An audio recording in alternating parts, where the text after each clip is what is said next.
इन दो बिंदुओं को m1 अनुपात m2 में विभाजित करना है। उसका फॉर्मूला अपन ने ये देख लिया, ठीक है। x का है x बराबर m2 plus m2, x1 upon m1 plus m2, ठीक है।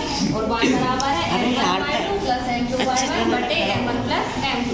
ये हो गया। अब हमें प्रश्न दिया गया है कि हमें उस बिंदु के निर्देशांक ज्ञात करना है जो इन दो बिंदुओं को मिलाने वाले रेखाखंड को 2:3 में विभाजित कर रहा है। तो हमें यहाँ जो जो मान प्राप्त है वो हम लिख लेंगे।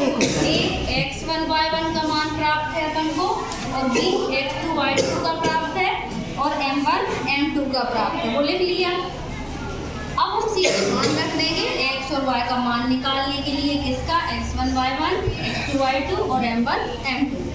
तो x बराबर क्या होता है, m1 x2, m1 का मान कितना है 2 पूरा था, और x2 का मान कितना है 4, तो 2 × 4 प्लस 3, ये किसका मान है x1 का, ये किसका मान है m2 का, ठीक। m2 का मान 3 रखा, इनटू में x1 का मान कितना है -1, तो -1 लगा, 3 × -1, और अपॉन में क्या रहता है आपका m1 प्लस m2। तो इन दोनों के मान रख दिए हमने। अब इसको हम हल कर लेंगे।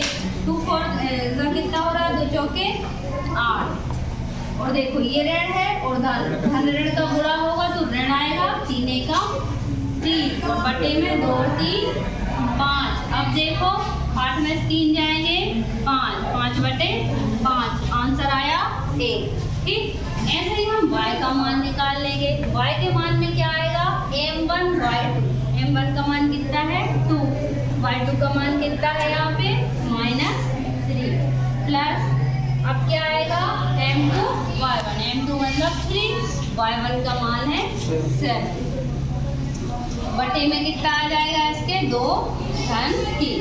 अब इसको हल कर लो, 2 तिया 6, और वो भी ऋण का, क्योंकि इसके सामने धन है तो धन ऋण का ऋण, और ये वाला धन आएगा 7 21, है ना, और बटे में 2 और 3 5, 21 में से 6 घटाओ कितने आएंगे 16 हैं, 15 ठीक 15 आएंगे, 15 में, और ये बटे का 5 एकम 5, 5 तिया 15, आंसर आया 3। तो अतः उस बिंदु के निर्देशांक क्या हो जाएंगे, अतः वह बिंदु, आप लिख देंगे आंसर में सीधा, अतः वह बिंदु P x y बराबर कितना हो जाएगा 1 3, ठीक। एक मतलब x निर्देशांक का आ जाएगा और y का मान आ जाएगा 3, ठीक। तो ये आंसर आ गया।